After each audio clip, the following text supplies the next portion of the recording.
Olá para você que acompanha a programação da TV Câmara e também da Rádio Câmara. Obrigado pela sua audiência e sua companhia mais uma vez. Nós estamos começando mais um programa Espaço Aberto. Hoje o nosso tema é ludopatia, que é o vício em jogos de azar. E para debater com a gente, dividir um pouquinho o seu conhecimento sobre isso, estamos recebendo em formato virtual o Edilson Braga, que é psicólogo clínico e também pesquisador do Hospital das Clínicas da FM USP. Edilson, muito obrigado por ter aceitado o convite e estar aqui com a gente. Prazer é todo meu. Muito bem, para a gente começar, eu queria que você falasse um pouquinho só o que é a ludopatia. Esse termo é algo muito novo, como eu disse, é o vício em jogos de azar, né? Desde quando que isso existe, Edilson? Olha, eu não tenho aqui de cabeça, mas ele foi classificado no DSM-3, né? Hoje nós já estamos no DSM-5, então já tem aí algumas décadas, né? E ele já era classificado como transtorno do impulso, né? No formato agora do DSM-5, ele foi realocado, né, para as dependências, porque ela guarda praticamente as mesmas condições psiquiátricas das dependências em drogas, né? Seja cocaína, álcool, enfim. Por isso que ela é realocada como dependência, mas já é um bom tempo que existe esse transtorno.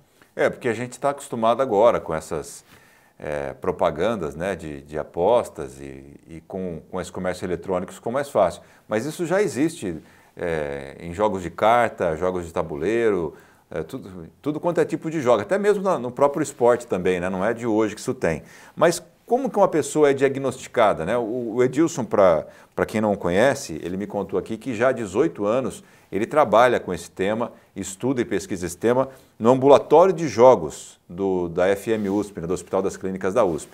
Eu nem sabia que existia um ambulatório específico para isso, né, Edilson? Então, quer dizer, o problema realmente é sério e eu acredito que deva atingir muitas pessoas. Quando é que essa pessoa ela é diagnosticada? Ela tem realmente um vício em jogos? Ela é um paciente aqui de ludoterapia?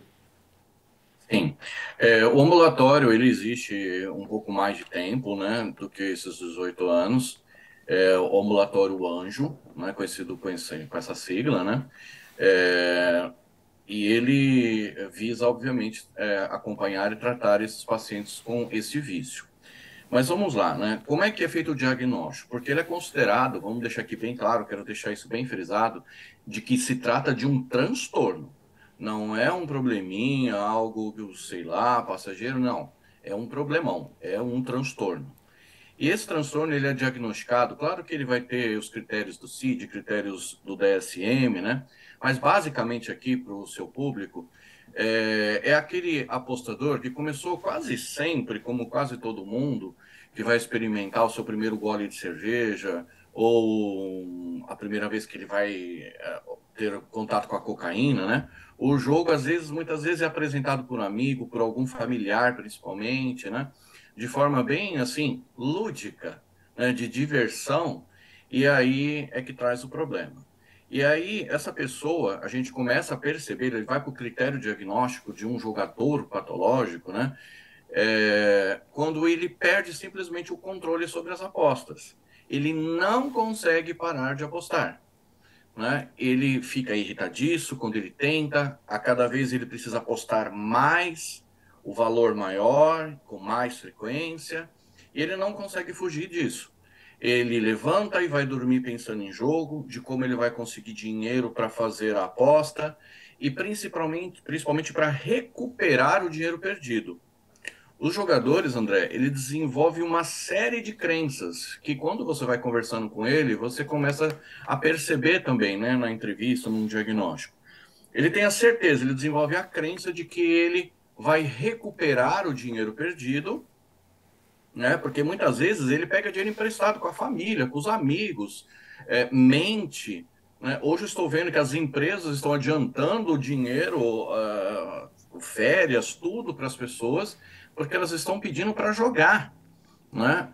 Isso quando não se envolve com agiota e etc. Então ela perde o controle nessas apostas cada vez mais frequente, ela começa a mentir. Nós temos relatos de, né, em todos esse tempo de tratamento, de acompanhamento, pessoas que podem desviar dinheiro da própria família, de empresas. É uma loucura. Tudo porque ela não consegue parar. E aí vem também as ideações suicidas, como a gente tem acompanhado em todas as reportagens da mídia, pessoas que se matou depois de ficar endividado com o jogo do tigrinho, dos mais variados, né? A ideação suicida, esse desejo de se matar também é muito frequente e em alguns casos, obviamente, chega a vias de fato. Então o jogador ele perde o controle, ele não consegue parar e ele cada vez mais aumenta essas apostas, né? Então, essa é basicamente o cenário do jogador, de um critério para a gente diagnosticá-lo. Bom, Edilson, você falou que você comparou, né, o vício do jogo com a cerveja, com as drogas, né? É claro que essas outras substâncias, ela tem produtos químicos que fazem com que o corpo acabe ficando dependente disso. E com relação ao jogo, porque você não ingere nada, né? Existe algum fator biológico, algum fator genético que pode estar associado a isso? Algumas pessoas mais predispostas a desenvolverem o vício pelo jogo? A genética ainda não tem ainda um estudo conclusivo a esse respeito, tá? Agora, a questão, como você bem disse, o álcool, né, tem a molécula do álcool, a química, né, assim como a droga e etc. Mas o jogo também é um estimulante do sistema nervoso central. Por quê? Porque entra em jogo o mesmo sistema que é para as drogas e para o álcool, que é o sistema dopaminérgico. Então, quando a pessoa dá lá aquele primeiro gole, quando ela cheira uma cocaína, que ela usa, enfim, uma droga, o sistema de dopamina, de recompensa do cérebro, despeja aquela sensação de bem-estar, de euforia, de alegria. Por isso que é viciante quimicamente falando. O jogo é o mesmo sistema. Quando ela joga, que ela está fazendo a aposta, quando ela ganhou a primeira vez, enfim, quando ela faz a aposta, dopamina é liberado a um monte no cérebro dele. Então é o mesmo sistema de recompensa, é o mesmo sistema químico que vai fazer essa pessoa também se viciar, causar a dependência, né, como ele está hoje, inclusive, classificado. É possível separar? Existe um limite, não sei se dá para mensurar isso, né, verbalmente principalmente, mas entre o entretenimento e o vício? Até porque não deixa de ser um entretenimento, né? Temos jogos de tabuleiros, só que geralmente esses jogos em que a pessoa fica viciada, ela envolve a questão financeira. Dá para dizer que qualquer nível de envolvimento com jogo de azar, que a gente chama, que tem dinheiro envolvido, já é um vício ou dá para ficar ali no entretenimento, Edilson, na sua visão? Bom, aí a sua pergunta ela é muito interessante mesmo, e aí vou tentar responder da forma mais objetiva aqui. Claro que tem aquelas pessoas, André, que vai apostar na Mega Sena da virada somente, ou quando ela está acumulada, aquela pessoa que uma vez ou outra foi num bingo beneficente para ajudar não sei quem, né, uma instituição, aquela pessoa que já teve contato com o jogo, que de alguma forma foi lá e fez uma fezinha de alguma forma, alguém que falou, joga aqui no bicho, ela até teve um contato com o jogo. E ela não desenvolve o transtorno. Isso é possível? Sim, é possível. Assim como nem todo mundo que bebe cerveja, que bebe uma taça de vinho, que vai, né, enfim, ela vai se tornar um alcoolista, né? Não é isso. Claro que tem suas predisposições. Mas, enfim, agora, se a gente colocar uma pessoa, eu vou dar o exemplo do álcool, que às vezes eu passo para o jogo porque é a mesma coisa. Agora, você coloca uma pessoa para todo dia ela tomar uma, duas, três cervejas, uma, duas, três cervejas, algumas taças de vinho. Daqui a pouco ela está passando por uma garrafa de vinho. Se a gente der essa frequência para essas pessoas, a probabilidade de ela desenvolver a dependência já passa a ser totalmente significativa. É a mesma coisa com o jogo. Então, uma pessoa que vai ficar apostando, e hoje está na palma da mão a aposta. Ela não precisa se direcionar a uma casa de bingo, uma casa de jogo clandestino, ela não precisa se expor a nada, né? Ela está na palma da mão as apostas. E aí isso facilita a qualquer momento eu levantar, deixa eu já fazer uma fezinha aqui em alguma coisa. Ela aposta. Ela perdeu, ela fala, caramba, gastei aqueles R$ 50, né, que eu ia pagar, sei lá, o que, né? Eu comprar não sei o que. Deixa eu jogar mais vintão aqui, né? Porque aí eu recupero esses 50 e tá tudo certo, aí eu não perco nada. Aí ela perde mais os 20. No dia seguinte, aquilo não sai da cabeça dela, ela vai querer jogar, arrumar o dinheiro com alguém para recuperar aquele dinheiro perdido. Aí ela perde mais ainda. E assim vai, né? Então, é muito difícil a gente falar do controle. Embora nem todo mundo que vai jogar vá desenvolver, né? Porque, como eu disse, agora, se ela se expor ao jogo com a frequência de quase todos os dias ou todos os dias, ela entra num potencial. É a mesma coisa, de novo, a gente oferecer cocaína para alguém, oferecer modo de dizer, né? A pessoa que tem acesso à cocaína todos os dias ou praticamente todos os dias. Qual a chance dela desenvolver a dependência? É muito grande. É a mesma coisa com o jogo. Né? Agora, os jogos de tabuleiro, eu vou jogar um xadrez, eu vou jogar dominó, eu vou jogar até mesmo um truco, né? Tá tudo certo, né? Para quem já não é um jogador, porque o jogador, o que ele vai querer? Apostar dinheiro. Nós não podemos esquecer, André, que o dinheiro é um dos maiores reforçadores da vida de qualquer pessoa, da nossa sociedade. Ela está constituída assim.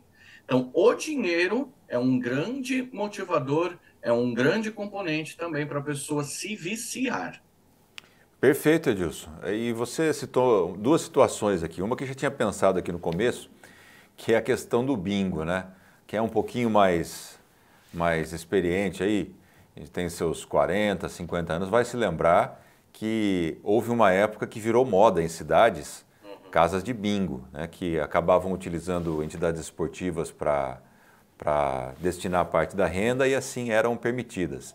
Muita gente, olha, na minha cidade, eu sou de Botucatu, eu me lembro de pessoas que perderam fazenda em bingo, naquelas maquininhas que o caça-níquel, essas não são permitidas, mas a gente sabe que tinha casas clandestinas que utilizavam essas máquinas, né? E geralmente são máquinas que o resultado ele já é meio que regulado ali por quem controla essa máquina, e mesmo assim as pessoas acabam se envolvendo. Hoje em dia, como você bem citou, isso se modernizou, está na palma da mão. E o pior, né, disso, eu não sei qual que é a sua opinião sobre isso, até gostaria de saber, com muita propaganda já sendo liberada em jogos de futebol, tudo quanto é lugar. Ontem até acho que em um programa de auditório eu vi lá, bet, né, alguma coisa bet que é aposta.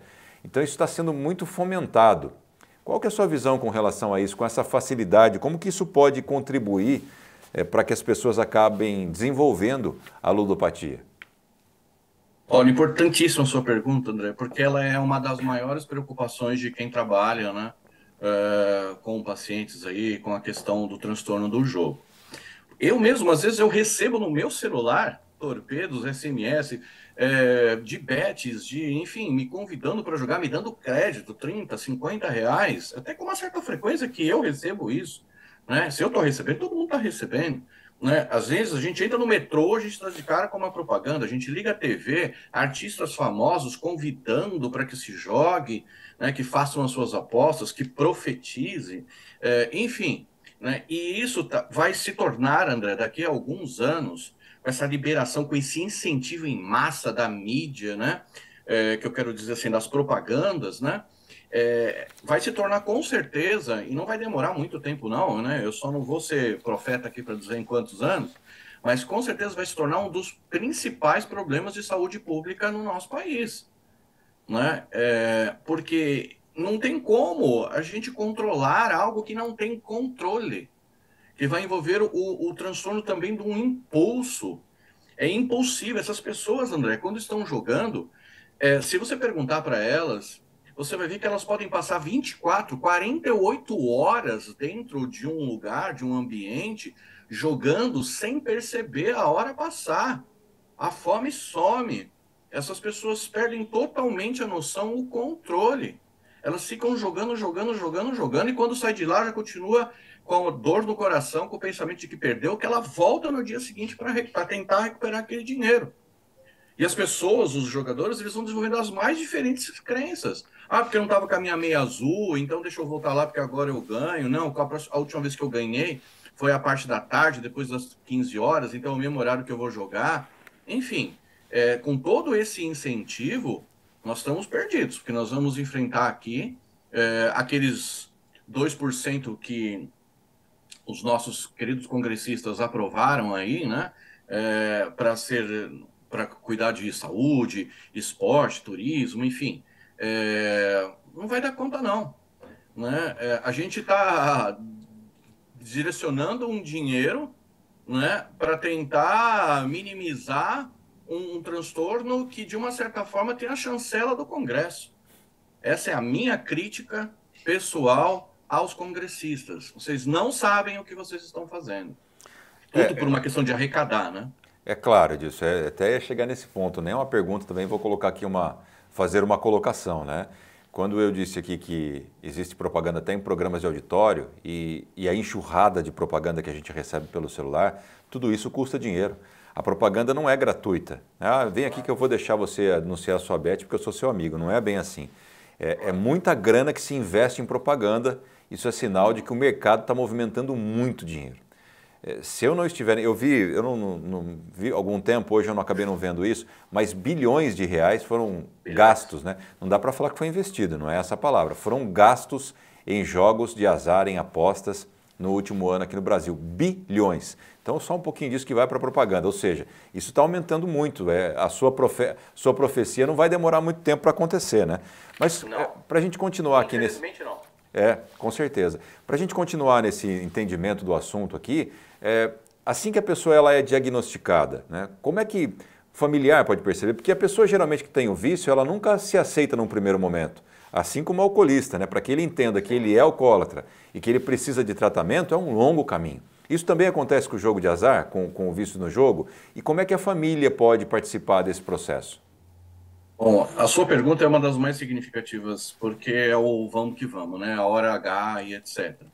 Realmente é dessa forma. Assim como um alcoolista que demora muito tempo para se convencer que ele está doente, que ele precisa de ajuda, ele nega, ele faz de tudo, ele sempre também tem aquele discurso, a hora que eu quiser parar de beber, eu paro, né? E etc. Tudo. Com o jogo é a mesma dinâmica. Ele diz que não, isso daí não é, tá sob controle, só não sei o quê, só jogo de vez em quando. Ele começa, obviamente, mentindo para si mesmo, depois passa a mentir para todo mundo. Tem um longo período nesse sentido. Muitos continuam escondendo da família, a família só vai saber quando muitas vezes ele cometeu suicídio, aí é que ele vai saber, a família vai saber, ou a família vai saber quando está próximo desse dia. Né? Então, infelizmente, a gente tem muitos casos que ocorrem dessa maneira. Então, qual o papel da família? Né? Importantíssimo a informação. A correta informação que se trata também de um transtorno. Porque assim como você chamar um alcoolista de vagabundo não vai ajudar absolutamente nada, de um safado, de um pilantra, qualquer coisa parecida, é a mesma dinâmica para um jogador. Ele está doente, né? O que ele precisa é de tratamento, de acompanhamento. E a família é muito importante em acompanhar. Muitas vezes é necessário a família intervir, receber o salário e ficar com o salário desse jogador, dessa pessoa, né? Para que ela pague as contas, para que ela vá administrando até ele conseguir ficar e passar pela abstinência, né? Que não é fácil, né? Como a abstinência de álcool, de drogas, é a mesma dinâmica, né? Então, a família tem um papel importantíssimo em acompanhar, em ajudar, mas ela precisa compreender que se trata de um transtorno, né? Para que ele possa, aí sim, iniciar o tratamento dele psiquiátrico e psicológico, porque tem que ter, muitos casos, o farmaco, né? E, obviamente, a psicoterapia. Isso em conjunto é o que vai dar condições de ajudar essa pessoa a enfrentar essa condição.